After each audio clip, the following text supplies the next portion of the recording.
structurelle de ces pays envers la France. La monnaie n'est pas une monnaie des monnaies nationales. Oui. Des fois même les choix politiques et les choix en politique étrangère ne sont pas nécessairement nationaux.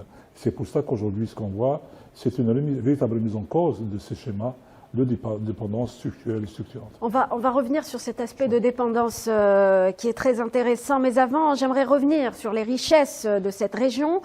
Et où il y a richesse, professeur, les stratégies des puissances occidentales s'aiguisent. Qu'est-ce qui caractérise ces stratégies occidentales dans cette région? Il faut dire que dans cette région, la France est le pays qui a pu garantir des atouts stratégiques par rapport à ces richesses. Il faut rappeler nos téléspectateurs qu'en 1960, il y a eu ces accords de coopération, des fois des accords très contraignants, notamment par rapport à ces richesses. Le cas du Niger et l'uranium, on a vu cette volonté d'avoir une véritable domination française en matière d'exploration, d'extraction et de commercialisation de l'uranium. Oui. On a vu le grand débat en 2013 lors de l'ouverture de la deuxième mine d'Imrouren, une volonté nigérienne d'avoir plus, disons, d'indépendance en ce qui concerne cette ressource énergétique et stratégique, mais la France continue toujours à avoir cette vision hégémonique, notamment dans le domaine du uranium. On voit aujourd'hui Madame Rim aussi par rapport aux sources, à d'autres sources, par exemple, le cas du Mali. Ailleurs, on a vu même des rapports accablants par rapport à la France, notamment en ce qui concerne le pillage de cette richesse. Dans cette région, aujourd'hui, on voit une véritable concurrence, pour ne pas dire compétition stratégique avec d'autres acteurs, oui. Notamment chinois et même russes, en ce qui concerne l'énergie, mais aussi des ressources minières, d'ordre stratégique, les terres rares et autres ressources. Alors cela nous amène à parler de la stratégie de la France dans cette région, ce que beaucoup d'observateurs ont qualifié d'échec.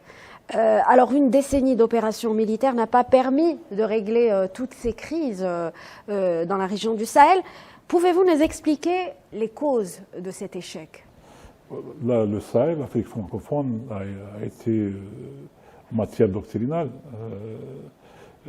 conçu par la France comme étant une projection de puissance, une zone d'influence, mais aussi une zone de présence stratégique. À rappeler nos téléspectateurs que De Gaulle, lors de son discours historique à Brazzaville en 1944, parlait déjà de la France impuissante sans Afrique. On a vu avec Mitterrand, post-90, post-80 plutôt, parler de cette volonté de revoir et de consolider la présence française. Depuis 2002, c'est plutôt une présence renforcée dans cette région, avec plus de bases militaires, avec plus de mutualisation d'efforts avec les pays européens, même avec les Américains. Mais on voit dans ces pays trois dynamiques convergentes qui affaiblissent ces visées français. Premièrement, c'est les échecs des mécanismes de dépendance. On le voit de ces pays qui essayent de créer de nouvelles formes d'interaction qui pourraient créer un élément de diversification en matière de relations, mais aussi en matière d'affaiblissement de cette hégémonie française. Deuxièmement, c'est l'émergence des élites.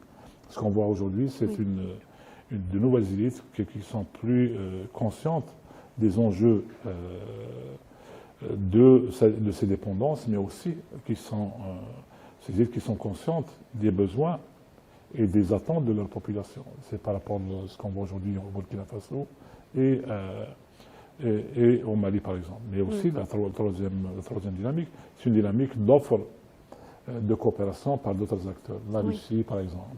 On a vu l'accord de coopération de juin 2019 sur le plan militaire qui a été exécuté, voire renforcé par Goïta après le coup d'État de 2020-2021.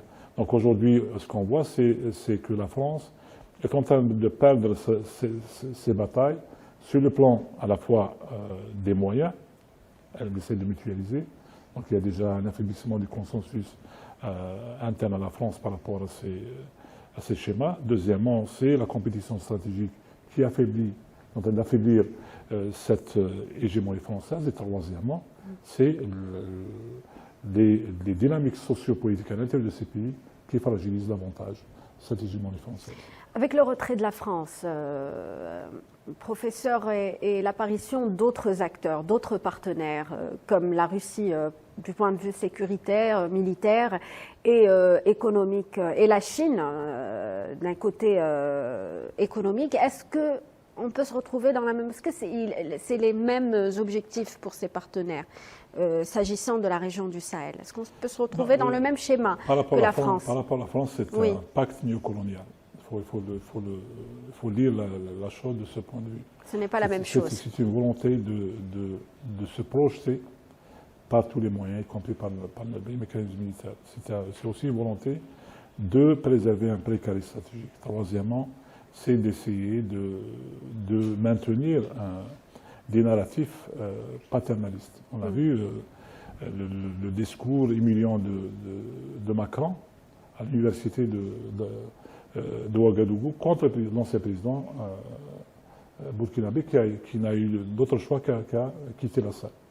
Donc ces discours et ces narratifs sont d'une autre époque. Aujourd'hui, les populations ne sont plus les populations des années 60-70 et les pays essayent de se corriger par rapport justement à une lecture objective des facteurs et des contraintes qui leur ont permis justement de se développer, mais aussi de créer leurs institutions de gouvernance. Il y a beaucoup d'initiatives humiliantes, qualifiées d'humiliantes, de la part de la France, notamment pour ce qui est du G5 Sahel, lorsque le président français a convoqué donc les présidents des pays concernés à Paris pour cette réunion. Vous vous en souvenez? Il faut dire, Madame Rim, que le G5 Sahel a été créé pour contrecarrer l'initiative de Tamarasset de 2009, mise en œuvre en 2010, c'est le CMOQ-UFN notamment. Oui. C'est cette volonté algérienne de créer un épisystème de sécurité collective basé sur le respect mutuel des souverainetés et sur le respect mutuel des doctrines. Notre doctrine, c'est une doctrine de défense nationale, non pas d'ingérence. La France a créé des armées auxiliaires dans un sens, non pas de coopération, mais dans un sens de mutualisation des sacrifices humains de ces pays à des fins, non pas de sécurité collective, mais plutôt à des fins de stabilité au sens des intérêts français. Aujourd'hui, on a vu avec le retrait du Mali, ce G5S n'a plus lieu d'être. Et ne pourra pas aucune efficacité à ces mutations. Oui. Les choix pour ces pays, c'est justement de reprendre ces choix souverains et de créer les conditions pour construire un nouveau complexe de sécurité collective basé sur des principes convergents, justement de souveraineté, de la préservation des indépendances et de l'ingérence, mais aussi de la mutualisation des efforts sans pour autant s'immiscer dans les affaires des autres pays. Et j'estime que les conditions aujourd'hui sont favorables à ce projet, à ce schéma.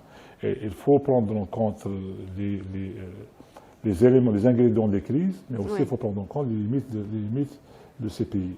À lire les statistiques de janvier 2023, donc datant de quelques jours, les budgets des 5 pays du Sahel ne dépassent pas les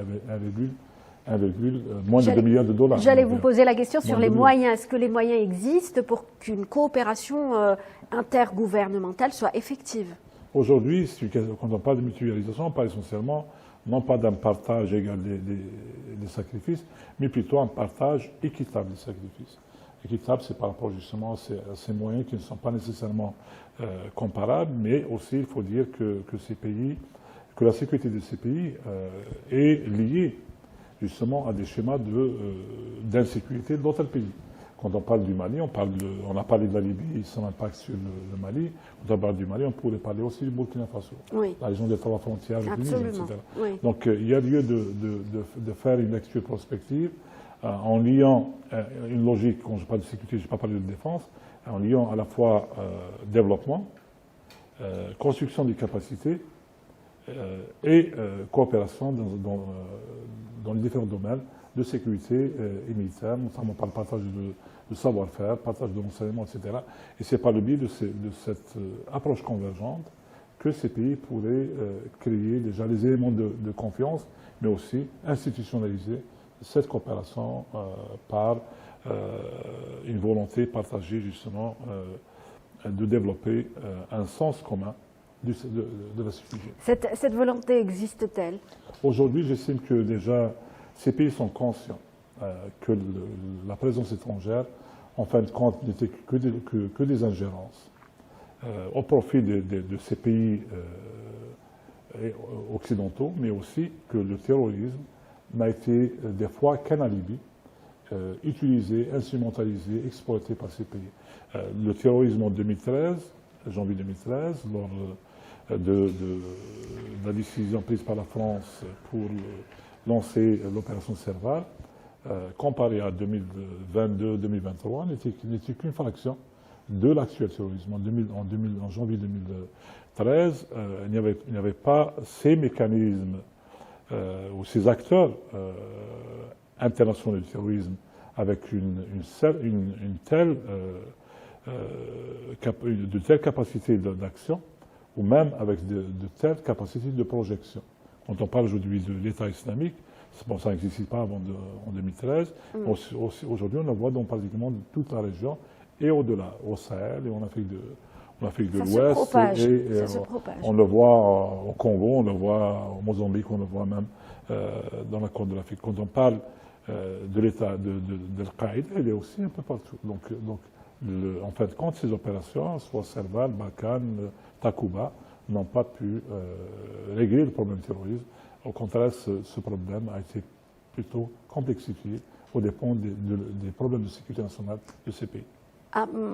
Donc pour finir, professeur Mohamed Berkour, quel avenir, quelle perspective pour cette région qui aspire à se libérer de cette dépendance et on revient justement sur cette notion donc, de la dépendance postcoloniale et des différentes interférences étrangères? Aujourd'hui, ces interférences sont justement leur source, c'est ces problèmes, ces pays qui essayent de préserver domination contre dépendance.